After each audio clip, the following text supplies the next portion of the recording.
Shalom, shalom, bien-aimés dans le Seigneur. Nous vous souhaitons la bienvenue dans ce nouveau numéro de votre émission. Rien que la vérité, bien-aimés dans le Seigneur. Et Sika Bonzambe et Kitana Loyembo, Namaloba, Pe, Namisala, bien-aimés dans le Seigneur. Bonzambe, na Bonzambe, Lola, Ezofuta, Simana, Toyaroba, Kenzama, Boye, Tokwaye et Lissous, Ouapi, bien-aimés dans le Seigneur. C'est avec un grand plaisir et joie que nous vous présenter cette émission Rien que la vérité qui reçoit aujourd'hui l'évangéliste Ernest Mbungu, les visionnaires de l'église béni de Dieu bien-aimé dans le Seigneur. C'est avec lui que nous allons nous entretenir tout au long de cette émission Rien que la vérité bien-aimé dans le Seigneur. Restez toujours connectés sur votre meilleur site, La Voix Céleste Nzela Aya Lola. C'est que Toya Melibino de l'eau, l'évangéliste Ernest Mbungu, les visionnaires de l'église béni de Dieu, yende tosoana et tomeko kisa kibonzambe namaloba pelo le refuta biso sur thème nabiso sur la délivrance bien-aimé dans les saints, délivrance tomeko kolobelango na évangéliste Ernest Mbungu likamya délivrance soyo délivrance ces années bana basenge kozala délivrer tomeko un peu rekota yango na détail. Shalom l'homme de Dieu. Oui, shalom de Calvin, shalom na bande ko baswan de biso monde entier. Zambe na biso a pambola bino. Papa, ça va, ça se voit déjà qu'apparemment vous avez bien. Oui, ça très bien. Ok. Papa, tu as Mozindo, il y a 6 jeunes habits à l'élo sur la délivrance. Papa, n'a pas de quoi baso la nabiso. Bah, oh, bah, on peut-être que délivrance, car bah, peut-être délivrance, car bah, il y a vraiment. Et là, on est la question de délivrance. Et tant que vous avez aussi un anzam, mais maintenant, vous faites vraiment, ni la question de délivrance. Délivrance, bon. En français, tu comprends très facilement. La délivrance, c'est une action de délivrer. Et délivrer, c'est rendre libre.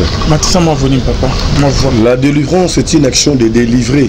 Et délivrer, c'est rendre libre. Quand tu dis délivrance, il y a Bukangami. C'est ce qu'on appelle la délivrance. La délivrance, c'est Bukangami. C'est une délivrance. Quand on parle de délivrance, c'est quelqu'un qui est condamné, fermé, ou c'est quelqu'un qui rend libre, qui délivrer. C'est une délivrance. Parce que maintenant, ton nom est celui qui a la délivrance.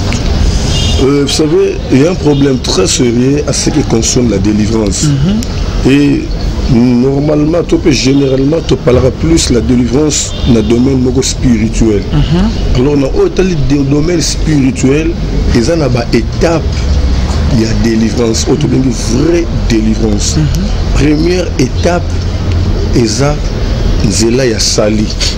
Il faut recevoir Jésus-Christ comme Seigneur et Sauveur. Parce que la Bible dit que surtout Paul enseigné dans Romains chapitre 5, 12 à 14. Alors pour nous, à comme moi dans Nzambe, et Seigneur ayamba Jésus-Christ n'a comme Seigneur et Sauveur. Paul a lu dans Romains 10, 9. Tant ayambi Jésus-Christ comme Seigneur et Sauveur, né à comme moi dans Nzambe, n'est Bible dans Jean chapitre 1, verset 12. À tous qui l'ont réussi, à tous qui croient son nom, qu'il a donné le pouvoir de devenir enfant de Dieu. Et en ce moment-là, Esprit à Moutou, instantanément, n'est exactement délivré à quoi moi dans Nzambe. Mais ce qui a beau temps qui n'a pas malédiction, n'a pas condamnation, il faut ce qu'on a les kanzela n'a pas salé dans Nzambe. Côté basal dans Nzambe, pas bon de la konaye, en fait que malédiction est longue, condamnation est longue. Pour Moutou, il y a mis Jésus-Christ comme Seigneur sauvé et le but est qu'il a vu délivrance. Tout le monde que Jésus-Christ n'a tombé à Lazare. À ce que c'est que Lazare sort. Lazare a sécuit, mais lié. Pour la délier, il fallait que ce soit serviteur, disciple, n'est pas délié. Donc, Mouton a mis Jésus-Christ comme Seigneur et Sauveur, on est à Paris en Zambé, à Zouik, le bico gratuitement. C'est une grâce à que moi dans Zambé. Mais malédiction, condamnation et senga, il faut que bon de la ponaille pour nos catalans condamnation. Et dans notre processus. Et c'est notre processus. Parce que Alvin, c'est difficile pour nous de comprendre. On a été en Zambé. Nanzela ya mutute, nanzela ya ndoto, apesi nga ba message. Mais tant na bandi ko sala musala Nzambe, Nzamba kanga ki ngai pendant 6 mois. na chambre moko et na 6 mois na skala ko malibanda te na makapo na ko se soulager ko sukola na vanda kana kat na chambre wana prière na prière nzamba lobaka na ngai ceux qui ba yeli mutu appliquer crise obondeli pona ye na ko talisa nguya na ngai mutu na ko lamuka mais soki alamuki landela ye si réellement ayambanga na bomo na ye soka yambanga ite na bomo na ye yambisa ye ngai ote délivrance wana evanda soki ayambanga na bomo na ye te délivrance wana ekovanda te nde église lelo oyo to détruire batu po to bengi batu bayaka kozwa délivrance mais to bengi bango te baya kozwa Yesu na bomo na bango. Comprenez? Ok, Christ a dit dans Jean chapitre 15 verset 5, sans moi vous ne pouvez rien faire. Pour dire que délivrance sans Jésus n'existe pas.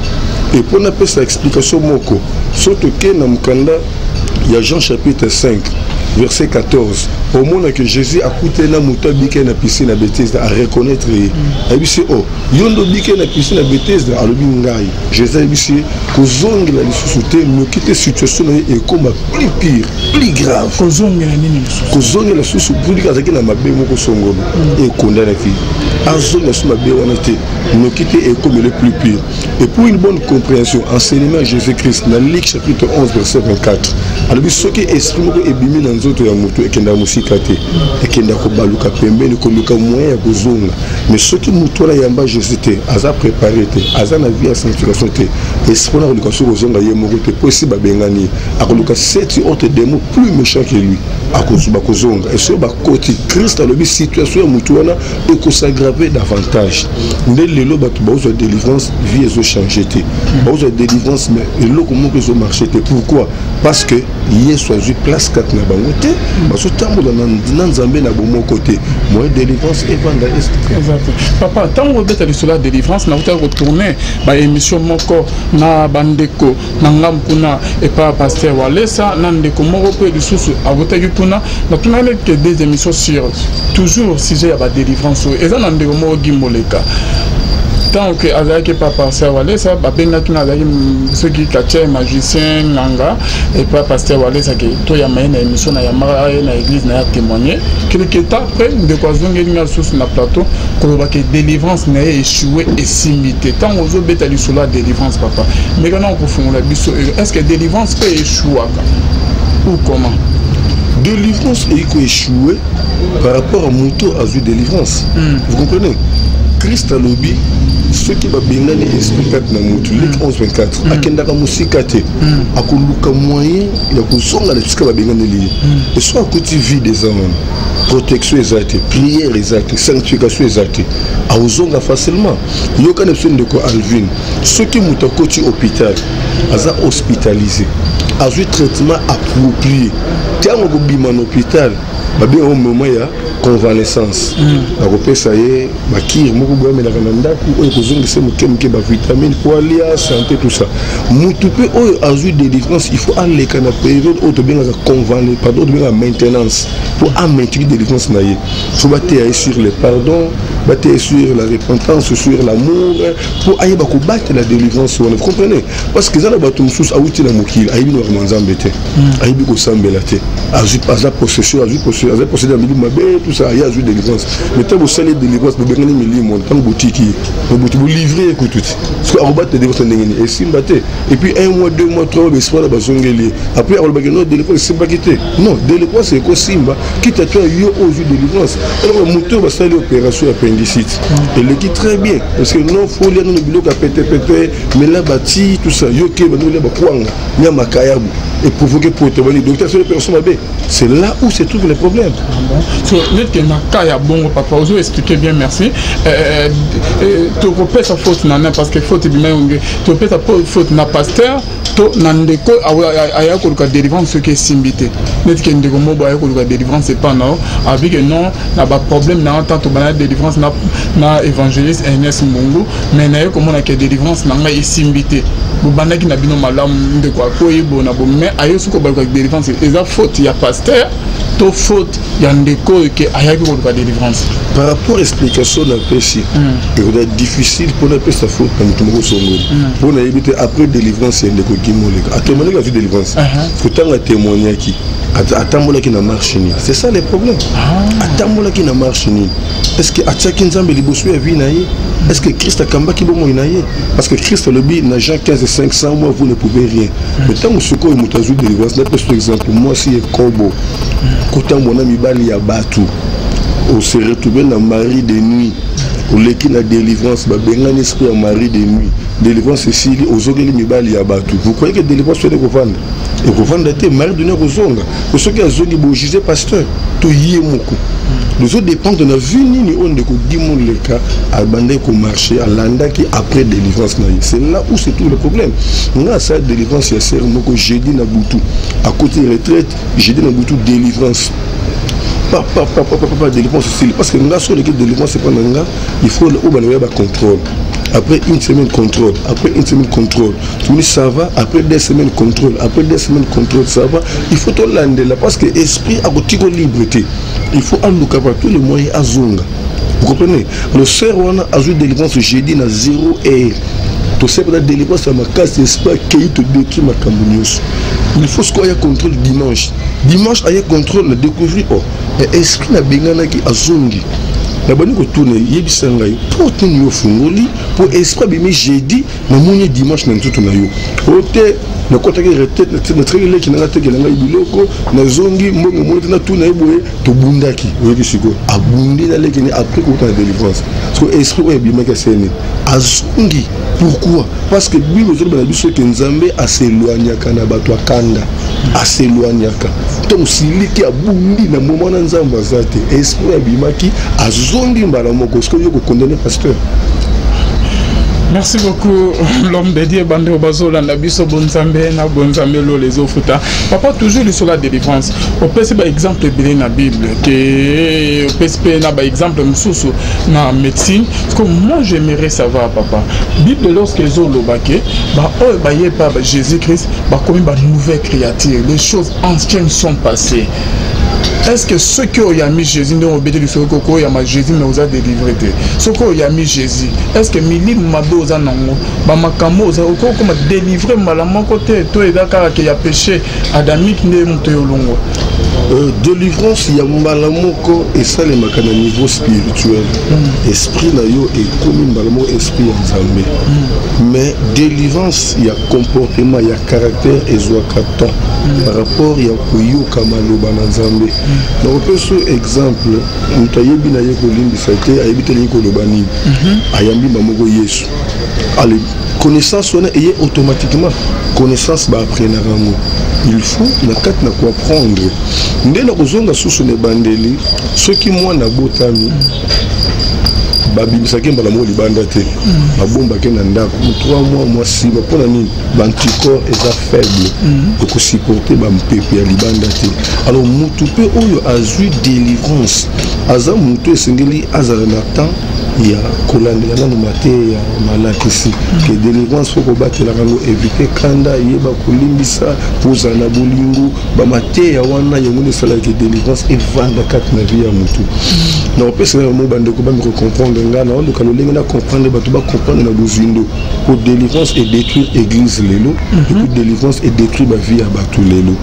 Ceux qui mutu abande ko yoka ba musique mondaine to benga rango abongo le motema alobi non na lingi na ngana ba mlanko sambele na yoka susu musique mondaine te siko oyeba ya nzambe ninga nini soki ayoki yango te akozwa radio na ye bande cassette ya mokili oyo mesana ko yoka il faut affiner record na kat na record wana abani ko yoka ya nzambe ne bani ko remplacer na oya mokili jusqu'à ce ya mokili effacer ya nzambe tikali ndi akomi na vie mala moko ya nzambe de ko salema automatique te ayami Jésus Christ comme Seigneur sauvé mala moko akomi na bolingo akomi ko kaba akomi ko limbisa il faut bater ya ye il faut azwa enseignement ndi e ko corriger ba erreur na ye.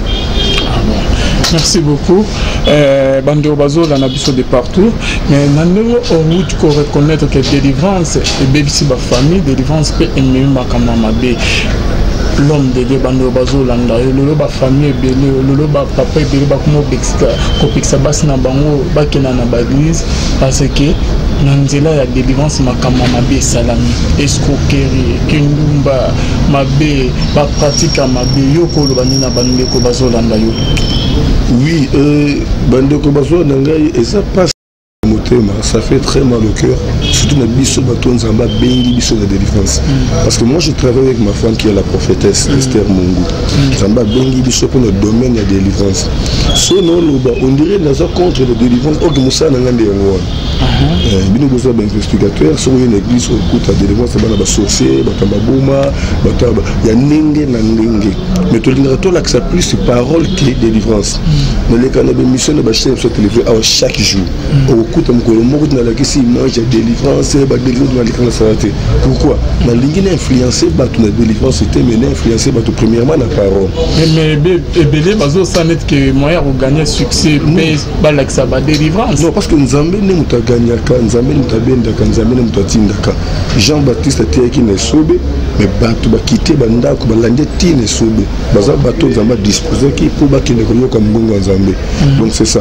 Donc le loba pratique comme na carte de délivrance, dans le bango noir sur blanc. La Bible déclare tout ce qui est esprit, tout ce qui est charnel est charnel. Donc, un lot qui a esprit et comme il maté et mon ana physiquement, n'a mis sous yabatou. Et le lot de délivrance, on est allé au Salem. La Bible déclare dans Acte 4:12, il n'y a qu'un seul nom qui nous a été donné pour que nous soyons délivrés, c'est le nom de Jésus. Et là, on y a ce où Jésus a supporté. C'est contre Jésus. La pratique union ce haut est hors de la Bible. Or, la pratique d'apôtre basala. C'est hors, c'est contre Jésus. Alors, les lots, ce qui m'ont là, pas si tellement les qui aillent sous pour discerner qui s'y bala qui s'y était. Ah oui, en tout cas, pas sur ce cas, qui sont bika, sous sa bika, à occuper sous à la qui s'y kiss. Mais mon souffrance n'a pas cannabis, n'est battu, parce que discerner. Blocage de l'équipe, difficulté de l'équipe, et battu, comme il avant, il y a le risque de l'objet que ça. Et diable à comprendre les faiblesses, on a côté la carte d'église pour accanasco de chrétien en otage. Net que maman moko a été à une émission en lobby qui a kenda qui est pas le jeune pasteur, moi dans Bongola. Les pasteurs, na maman mukolo donc apakula mafuta longola ebilama. Est-ce que c'est seulement apakula mafuta wana komona ba bulumbu ya ba maman ya basi les biblique l'homme de Dieu? D'abord c'est l'abomination. C'est l'abomination. Moi on a comme militaire papa n'a été. Alors moi ce n'est pas seulement biologique. Moi par rapport il y a l'âge. Maman mukolo azamoboti nanga. Vous comprenez, maman mukolo azamoboti nanga. Et pasteur a comme on a médité, il y a femme mariée, c'est une abomination. Le pasteur on a besoin de discerner que notre femme mariée, c'est contre la volonté de Dieu. Et ça, le sentiment, il y a bon moto, tu peux me lire, mais il y a des gens qui ont papa, on dit que nous avons délivré, il y a délivrance, mais beaucoup de sa délivrance, on dirait que la délivrance est comme conditionné. Tous appel et belé, il y a bandeko ya bapoto na ba pasteur musu na banako yamba o a un problème ya robot ta pasteur zo exiger après $100,000 ndeko le bino na tini 500 te bakisaka 1000 tous appel ba musu ba exiger ba montant avant que ba la délivrance au salaire mais comment on expliquer biso place là. Vous savez le problème c'est quoi? Batu baza ko considérer existence ya Nzambe te. Batu baza prêt ba fuka mana makolo ya ba docteur ou peut-être bon solution mais ba teleme la ba pasteur. Considération est que moi na nyonso soka lobi akende kotala papa na ye. Il faut aluka cadeau moko songo no papa na ye. Ok on va pamba te pona papa na ye. Siko spirituellement et pas Nzambe. Bible zo la Deutéronome chapitre 16. Verset 16, d'abord, et ça c'est une reconnaissance. Nous tournions sur ce que nous écoutons dans nos salles dans Zambé pour assurer le dossier et c'est une offrande de Moko Songolo. Et ce n'est pas un montant exigé et ce n'est pas aussi obligatoire. C'est là où se trouve le problème. Ce n'est pas aussi obligatoire.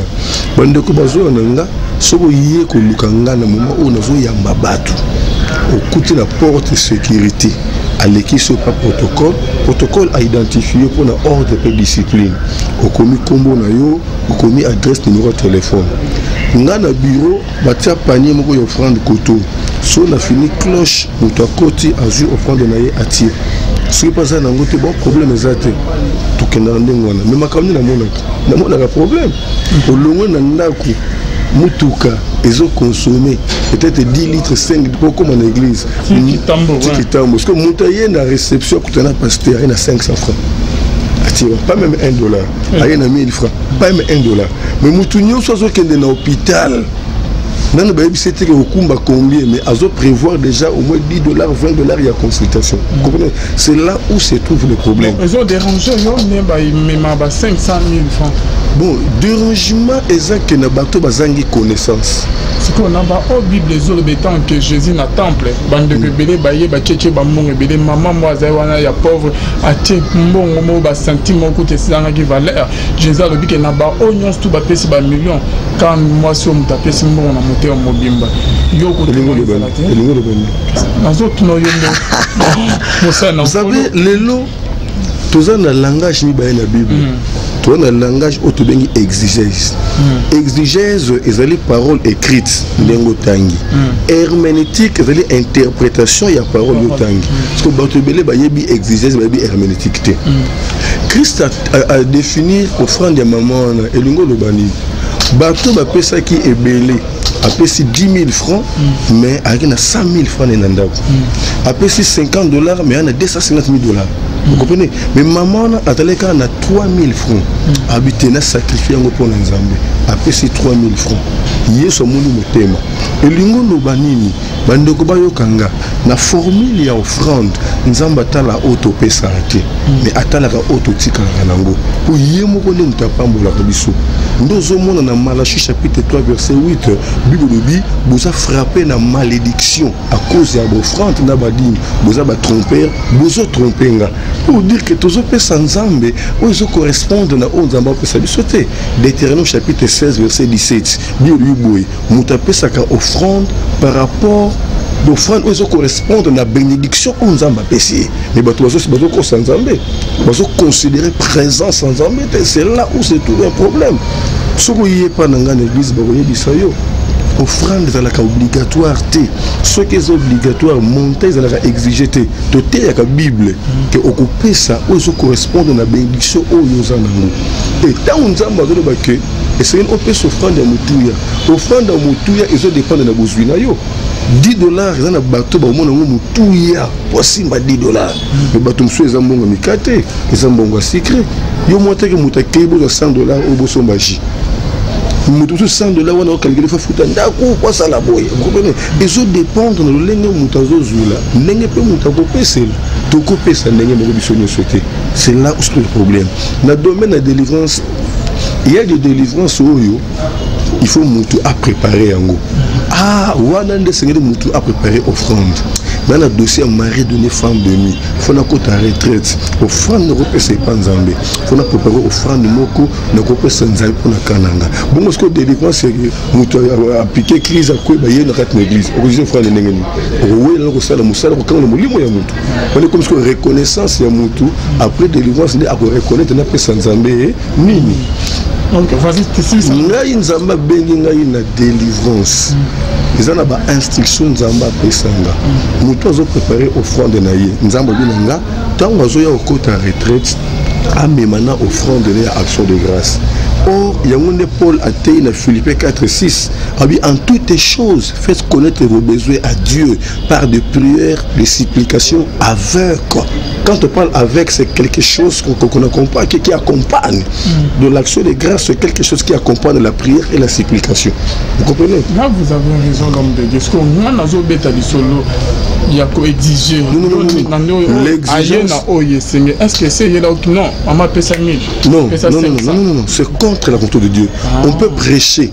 On peut prêcher pour motiver la personne à comme à la connaissance que non, n'a copé sans Nzambe. David n'a pas honnête. Abi n'a copé sans Nzambe jamais le que ils ont coûté moins. N'a copé sans Nzambe jamais le que ils ont battu. Faut n'a pas sans Nzambe le que ils ont coûté cher. Babi okopé sans Nzambe même à boucana le coloté même à défauter. Vous comprenez? Le bandeko bazo dans le monde entier va comprendre que il faut te reconnaître l'existence de Nzambe, te considérer Nzambe wana. C'est très important. Zana ba doctrine musu basenga ba offrande pété bazali. Ngai ta Nzamba benga na ministère de délivrance.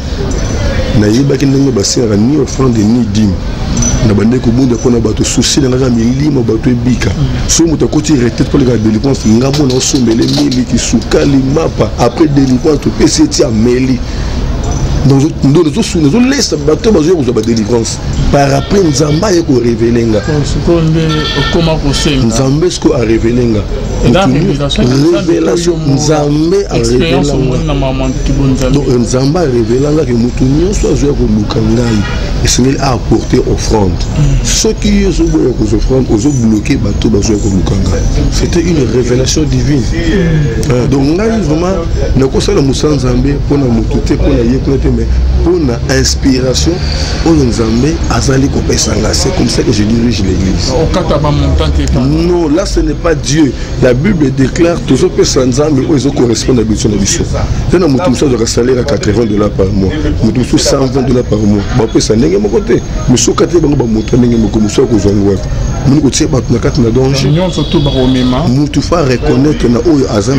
Je suis c'est ça l'offrande. D'un côté, il y a des gens qui ont offrande aux autres. Nous comprenons offrande au sentir que nous n'avons pas si nzambe et nous comme nous pour si ma moté na nzambe mais nous sommes nous pesanga autant ça que na yeba azwaka ndenge nini azwaka ngo. Vraiment merci beaucoup l'évangile Ernest. Ce qu'on a lina na yeba il y a combien de sortes de délivrance? Délivrance eza moko au nom de Jésus. Mais na kati ya parcours ya vie chrétienne parce que mutu n'a pas rien. Première délivrance, il faut mutu à recevoir Jésus-Christ comme Seigneur et Sauveur. Deuxième délivrance, il faut babonde la pona mutu ko kata balien ko longo la balien à malédiction. Et troisième délivrance, il faut mutu aller à la conversion. Ce qui trois étapes pour la mutu aller qui nango en tout cas diable aussi ba so mutu te. Ah bon? Diable aussi mutu te oui. Aussi mutu te. Papa, au début, que celui qui trois étapes pour aller salami, diable aussi m'a soumis. Mais la Bible, ceux qui au tali n'a dit sur lui qui prêchait, qui était un serviteur de l'Éternel, nous avons beaucoup utilisé puissamment. Mais quelque part, la Bible est au baquet, nous avons checké les chats de mon Congo. Ils ont qui ceux qui ont qui condamnation, Jésus-Christ a dit pourtant, ma grâce te suffit. La Bible déclare toutes les choses concourent au bien de ceux qui aiment Dieu. Vous comprenez? La chose que Dieu a permis, c'est sa volonté. Ce n'était pas une condamnation. Il est sauvé, il est délivré. Il y a certaines personnes qui prient papa, mais il y a un lien familial. Il y a une deuxième étape. Il faut pas délivrer il faut tout d'abord recevoir Jésus-Christ comme Seigneur et Sauveur sur les salis. Tant que qui n'a quatre sali, délivrer lien familial. Après délivrance, lien sur le bawana, il faut une repentance sincère. Repentance sincère des obéis de conversion. Parce que l'on a quatre églises repentance c'est athée. Repentance c'est athée.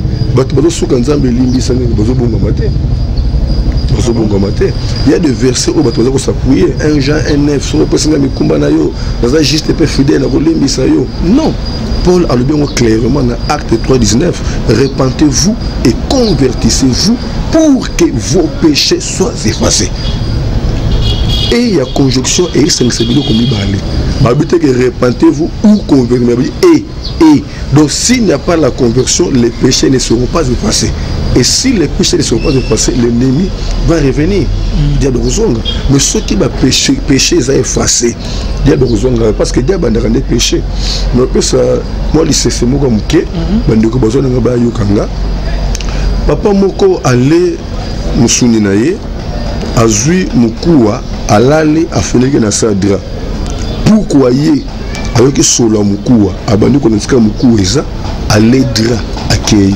Papa la mouki a siliki, mais pourquoi dans la cathédrale il y a tomboki azui mukua no lia boa katsango na poche ya pantalon alali pongi. Pourquoi yé avec solo alandi alali poche ya papa wana papa tomboki agangi azwi mukuwa abi mutu asala nga bone bi kaso na mukuwa azusko mukuwa chango na pam na mupanzi ye pale na mupanzi aveye atala boy amoni pourquoi ye atikota papa wana atale amoni so na mupanzi atiki papa wana alandi mukuwa tanga kangi mukuwa bango papa ngo kangi ye yo mtoko futa dra ko futa bani ko discuter ba ketie pa juge. Quand papa est ici, juge, tellement mosali, pourquoi pas ici, juge, ata yo moko, nangana ye, nana kowe na mukuwa ou c'est pour liboy. Je t'ai non, mais yo c'est normal, comment yo muto normal, on a la mukuwa c'est pour là. Non, pourquoi on a raison, allez pour qu'il y ait. Vous comprenez? Parce que mukuwa wana ne vie à péché, pour qu'on ait Satan, juge n'enzambe, pour dire que la vie à péché n'enzambe intervenir. Donc délivrance, il faut une vraie repentance. Avec une repentance, avec une conversion. D'ailleurs, sauter dans 2 Chroniques 7-14, au moins on a 4 conditions. Si mon peuple sur qui est invoqué mon nom, s'humilie, prie, cherche ma face, s'il se détourne de ses mauvaises voies, quand on parle de si, on voit une condition. S'il se détourne de ses mauvaises voies, je l'exaucerai des cieux, je guérirai son pays. Donc pour dire qu'il faut monter l'ongwana masumu, pour être à mon alobo kwanzam. Mais dans 4 églises, batuba lukaba délivrance, mais contrôler ma vie na bango, tala ma vie na bango, après délivrance, c'est là où se trouvent les problèmes. Donc, pourquoi vous allez sauver? Tu as reçu Jésus comme Seigneur et ton sauveur, oui. Mais tu n'es pas délivré. Mais tu n'es pas délivré à cause de la vie du péché, soit à cause de la condamnation. Il faut battre délivrer, katabalien wana. Et ndeko alvin bandeko bazo nangai. N'est pas ça exemple boy. Moni banzete. On a différents instruments où il y a banzete. Moni mbeli et quoi c'est nzeta pai. Mbeli kamoko so monu kata pai na mbeli nzete quoi pour essayer de rappeler ma casité. Mais nzeta mango ekomeli, je vois ce qu'on mbeli. Bana ko kata okoka au souffrir. Il faut que soit lichette, soit et pas là. Vous comprenez? Alors, banzete, elle a un problème autour nango. Instrument, elle a une prière na biso. Elle a ce problème n'est pas ma casse par rapport à la prière na. Ataz bon de la et simbate. Il faut un lukasuko ba paka ndenge bilobi to ba sali nzambe à disposer ba bon de la pour le problème na. OK, nazo zongi la place wana na tchana moi un pas en arrière. Autour beta di solo que non. Ce qui oyami Jésus Christ comme Seigneur et Sauveur, on a vu nayo, mais oppose à la délivrité. Et Nzambe a intervenir, on a dit soumuté. Papa, il y a des gens qui ont Nzambe, na bogo autant comme on est, tout ça peut aller caper dans l'émission Kolobake. Ce que soit mis Jésus Christ comme Seigneur et Sauveur. Tout ça dans moment il y a ancienne alliance. Moment où on pratique au salam, où il y a un souverain sacrificateur. Abana au côté, na temple, na jour, il y a le jour du grand jour, Yom Kippour, pour asperger Makila sur la propitiatoire du temple, pour pardonner, et pardonner à peuple. Abana au côté une fois par an. Et ça, c'est un moment où on a été, tout comme un moment de la grâce. Ce que soit mis Jésus-Christ comme Seigneur et ton Sauveur. Tu dois les connaître que tu es délivré. Namasum oyo salagi lobby, oyo sali lelo, na oyo sala lobby aux Hollande. Et c'est ligne ça mis déjà dans Toulouse parce que tu as déjà Seigneur Jésus-Christ dans ta vie. Oui, monsieur le Romoko, c'est vraiment et ça l'ingé d'abord passe dans l'intervention à Boy. Ada un grand pasteur mais n'attend en communauté mais non, et ça l'ingé vraiment passe. Non, pour ce exemple, so yambi mo payananda kunayo. Otsé à l'aise te mopayawana akuzana ne sengote akokata même séjour na ye pour se retrouver mais sokotie ne sengo akobosa na mukolo nzongo tant to yambaka Jésus Christ eloko na mopaya to yambaka nde Jésus akota kata na biso lokola esprit evande kata na biso ndenge Paul alobi na Galates 2:20 ce n'est plus moi qui vis c'est Christ qui vit en moi. Donc Christ a côté kata na yo il faut être à l'aise na prière na adoration na louange na vie amour ba vie nyonso wana oza normal wana ya mozo pensa Yesu kata na yo mais tant que la yambi Jésus Christ kata na yo ozomela masanga ozomela makaya osala kobo Yesu wana kovana ndenge est-ce que la carte na yo est-ce que akosala na yo elongo aosala te donc na lingi bandeko ba comprendre que ce qui mutu ayambi Jésus-Christ comme Seigneur et Sauveur akomi mwana na Nzambe obi on est eloko bato ba simba awa na 2 Corinthiens 5:17. Si quelqu'un est en Christ, il est devenu une nouvelle créature. Les choses anciennes sont passées, toutes les choses sont devenues nouvelles. Mais c'est par rapport à son comportement, c'est par rapport à son caractère, c'est par rapport à la marche naïe. Marche naïe, c'est échanger. Que mon Christ soit solo, à partir de Bizaleli. Vous comprenez?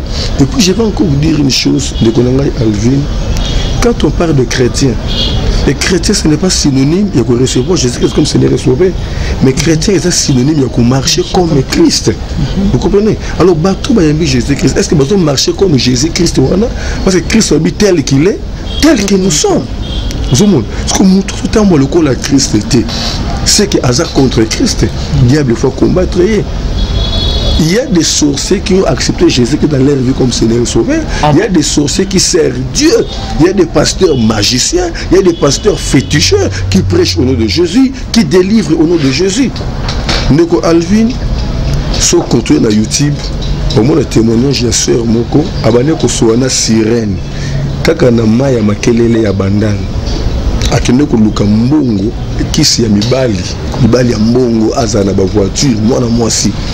Tango ki ko luka kisi nganga wana iko découvrir que koko ya bota koko na bango azaka na kwa kisi ya makasi akufa muto hérita pouvoir wana ezate nganga yeko mona mbala moko abia c'est que il faut hériter pouvoir koko na bango azala instrument na biso ba pesi nini bapesi ye mai moka moke atsopa na misu na ye tanga sopi mai ona misu na ye ake alali na katikati ya butu na 0 heure ayoki mongongo moko ebengi telema yaka na mai makelele déjà esprit c'est là tie mwana mwasi na 0 heure atelemi aketi na mai makelele c'est longola bilamba alongi bilamba skalini amoni mai makelele ezo tourner lokola tourbillon sirène moko bimi abina moni na misu nanga mwasi mulai pembe suki tina se mais na côté na misu te o misu nezo betanga bekla na tikali mutu na se ayebisi ngai na pêcheuse mission moko soki o remplir mission na repesa nyonso ozoluka mission na pesa ki ayebisi na lingi o coucher na 5 pasteurs yoko se lokote yo kende soana pasteur yemoko akokwela yo soka kweli yo bobimi na ye opération et siri yo kende na yo kaka. Vous comprenez? Et le ngolo bani tant au ser andimi esprit na sirène à latimba la moko ser wana le pasteur nous sont couché na ser wana automatiquement espace de processus kat na pasteur wana a comme ko diriger sur l'église sœur wana zo témoigner clairement abina ken pasteur na bandal église pe munene na côté prière après culte na sengi audience na pasteur donc pasteur ya minga misuka na tala ki na moni pasteur glissé na numéro na téléphone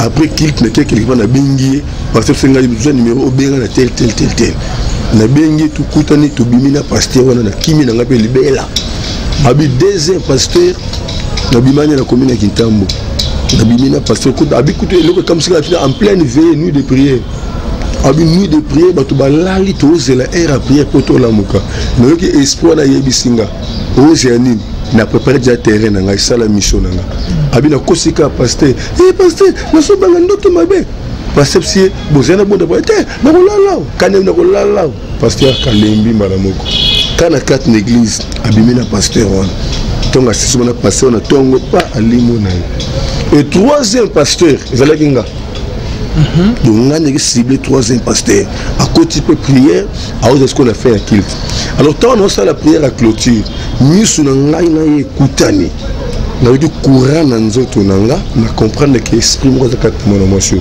na bengi ya lekalibusu tant on a bondé le pona ye na moni ba manifestation mo ya matata na o sur la bandi prière qui tire des autres na bondé li aswa kimia na bien songa ndakuté na tiki en église na dukani na kosa pour délivrance na ye ndeko Alvin est un témoignage vivant témoignage vrai c'est rango azali beaucoup lukayo c'est une émission azali vivant avec les vivantes na commune Kintambo na église na yo l'église nanga mikolo comme sambela la bonne affaire l'andé sur les fiancés na je crois et ce que fiancé na sambela donc après ce témoignage Gisali na ba délivrance c'est pas na yo avec délivrance c'est pas nanga za moi nanga ba parents n'est-il le sambela l'église pas nanga ah bon oui c'est quoi l'homme de Dieu les deux pasteurs nanga 600 loko moko wana 600 tango sikoyo alali na église na tongo ba discuter na sœur na moninga na ye à côté na permanence ami kangeli nga na oswana batu moninga mo na côté na permanence à coutier miso baluki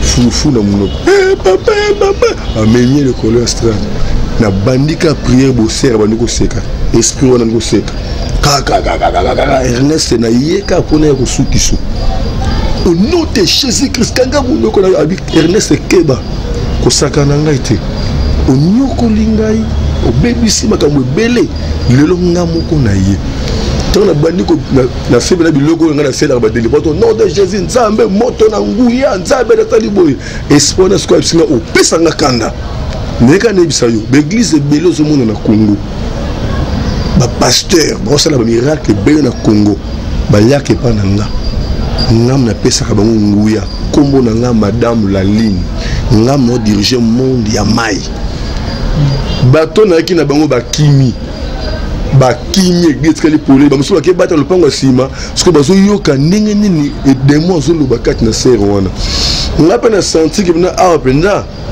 lo mo ko simba te na biso no kufa na kati na église na pesi ba ko na fuka mi na bisi nzambi nkolo nazo croire na makomi na yo elobi na nga esika nga na suki yo obandi na minito nga na suki zwa contrôle ya esprit oyo na bandi ko adorer na yo qu'est-ce que bitumba entre sirène wana na nzambe mais eloka pasi kaka po nazo ka mungongo nzambe te mais nazo ka mungongo sirène Ernest nde nani donc na ye wapi na ko détruire lelo kono balanga ndenge wana te na ko banga ba ange na yo te wana sera so répondre nzambe na ko banga ba ange na yo te na ko tika ye te avant na tika ye au moins que permettre nga na zo mona na ye ko sera bota mona moko mais ko zo mona te na ko tala na ko tika pe ye te ba discuter après na ko sera nga tika na kende tika sera matil ko la bamba mana se nie balanga dali ko adorer lisu moko zo tala na mo somo zo kota na ko banga po mbala liboso na vivre ba sera ndenge wana na santé le serpe na la libre na pungi na prier sili na ko bonde le pona ser tant sera ko lamuka na bani ko témoigner makambo nyoso na lobi le monde de ténèbres existe, le monde spirituel existe. Il y a des hommes de Dieu au bazana c'est na pouvoir, il y a Satan. Au bazana travailler dans Ngouya, il y a Satan. Au bazana détruire le peuple de Dieu, ba délivrance aux vendre la terre, ba délivrance aux ouvrir la terre, ma kamboze belé na c'est na moyo oyo. Ya moni biso bato nzamba bengi na musala oyo. Eza pasi bato nyonso bazo ya bazo vraie délivrance, dia bazo désorienter bango. Aza vraiment ko désorienter bango bazala bayate mais il y a qu'une église tout dans le quartier tout na batu bon so misani ni o esale makana église wana ya béni de Dieu na kimvula numéro 3 na commune Kintambo mais jamais au moins la télévision na tie ba image ba délivrance non je prêche la parole. L'homme de détail toujours dans le sola témoignage parce que certains à lobby bon que batina qui émission deux pasteurs abimani na bango déjà suite na bango zaine bon il y a banda na yebité mais ya Kitambo le tout là église Panzana il y a banda lo yebité parce que et ça peine ba serviteur et BDP batambola na ba mulimo wana kubima na ba seya to ba conséquences est normal te ou comment oui aventure moko salemi na Kaluka retraite ya ba pasteur et ba mélanger na ba sœur moko songolo na kata retraite ba pasteur wana il y a une sœur à Pouyi banga bonde la pona ye esprit manifeste kat na sœur alo ganga le pasteur visionnaire église ka côté retraite yo ngolo balanga ni pasteur alingana alingana ko pas mélanger ba collègue pasteur bi tout yo kanon za sérieux et esprit ni ko lobana ye yo ko lobana ngani yo sina bimi na certifié et ça les miboui nous tourner les pilotes sur le pasteur qui se passe dans scène wana abi yo sina bimi na certifié ce que le pasteur était juste le pasteur parce que prier ce que beaucoup de bailler bailler mazolo atolo banini abi obimaka na sœur moko aza boye bo communauté tezaka ngai obimaka na sœur moko bo aza boye bo communauté ezangai dernièrement tu que na sœur mona kata bureau na yo ezanga pasteur est juste et puis ayebise boye abi awa na komi na Kintambo dana kanda il faut étouffer l'église nyonso Kintambo et na pasteur moto okanela wala nga naza kuna te message sirène de bien 4 pasteur pasteur moto okanela comme on est Esther Mungu Ernest Mungu to bandi ko luka depuis 2013 to bandi ko botsa mai na église na ye to exciter ba ko lupango ba teka église to que tous les 4 ko azo place ko sambela te to blokele libanga na mai ya makelele donc babiloko nyonso ba lobi na prière na bango nde biloko komelanga soki mbula muke bete ska tozalaki ata mapango se dindi ya biso fo dinda na matadi 70 fo dinda bateka lupango wana sake bapesa biso préavis mutasomba lupango abwakela biso mabanga zelo na kati ya lupango ya église wana tolongo ete tozangi place ya kosamba tosengi na école croyant que tokoza place na congé rentrée scolaire ye babengani biso totelenga na bakiti epona na mbula pendant pepe une année place ya kosamba ezalaka te na raté accident na 5 heures na aucune émission na komika likola po makelele pour kapo Mercedes fungame beti paraprise na ke koskote na bwaka na maya makelele heureusement bana liwa zaki on et siré na lobi nyonso wana bango ne basalon pour na ko Ernest Mungu na zanani donc Dego Alvin ba délivrance ezali si tu continues la mission na ba na ko expliquer ba biloko nzamba sali na biso e ko lekela MSU mail na yo. En tout cas tout cela vraiment mingi l'homme de Dieu te voit presque na sur émission biso mais je crois bien que suite na ngeza na bano bazola na biso to nous bien aimé dans les symboles toujours connecté bonzambe na bonzambe lola ezofuta parce que na bano bazola ndayo ba pe na ba posta ya délivrance bazo se retrouver na ba cadre difficile ba tamboli partout minimum ba kati na bango bon na bo rien ne marche bazo mon net caractère ba souffrir makasi est-ce que ba occuper kozwa délivrance na nzela na singa na musika to il faut ba ya pemeni to basalami. Oui, ils ont la délivrance même na musika et ko salema. Ils ont la délivrance na musika et salema raté. Il faut kakamuto aya sur place parce que muto sala la délivrance c'est la nzambe. Parce que muto abengi biso apesi biso problème na yeto bondeli nzamba orienter biso. S'il faut que na musika to yeba ndenge to orienter muto pour délivrance et c'est na musika. Ce que nzamba bi na musika te faut to benga muto aya sur place pour on a ba procédure et prier. Ce qui d'abord au l'église au Koutana, on a 3 personnes de Belgique et Moutoumouka outil Londres au Baye pour la Moussala de délivrance. Et exactement mieux le terrain au Koutabatouana au Soana Bango va témoigner. Pour toi la bande de Kobele, Bautaki Londres, Bayaki, Bazonga, Suisse, Baya, Bazonga, France, Baya, Bazonga, Batouani, Nenge, aïe pour la famille, aïe pour la délivrance, pas de délivrance à Zongi. Et Bamsou na poto, bande de na poto monde entier, difficultés à ma casse pourquoi? Batan ya bato poto ya mukuse mingi et bato poto bakanza ko ndire so la pesika problème na yo obondeli bala moko solution e monani or eza na malade mususu ken hôpital peso kisa na omeli ozongi guéri ozui tonga guéri mais mususu ba interner yo mususu ba purifier yo ba transfuser yo faut ba opérer yo bizana ba ka ebele na vie ya bato senga ba procédure ba processus o senga la ko landela pour moto azwa une vraie délivrance. Merci papa. Votre numéro d'écouter na ba o bazana pour sa prière. Oui, bandeko bazana pour sa prière to ba contacter nga ba bengi biso na 00243 89 75 15 851 00243 89 75 15 851 topé 00243 81 42 17 534. Nous sommes sur WhatsApp, présent à Yimo, à Viber. Bande Kopoto, je crois, avec votre permission, Bako Zouanga, la chaîne sur la télévision Béni de Dieu TV 100% Jésus-Christ. Merci beaucoup, l'homme de Dieu. Merci à la bande de tout Balandek Bisso, tout le monde a Mbala, Simatique, et Nzama, Boula, Mouna, Jeffrey, Amon, Ahmed Kamano, et la caméra. Live.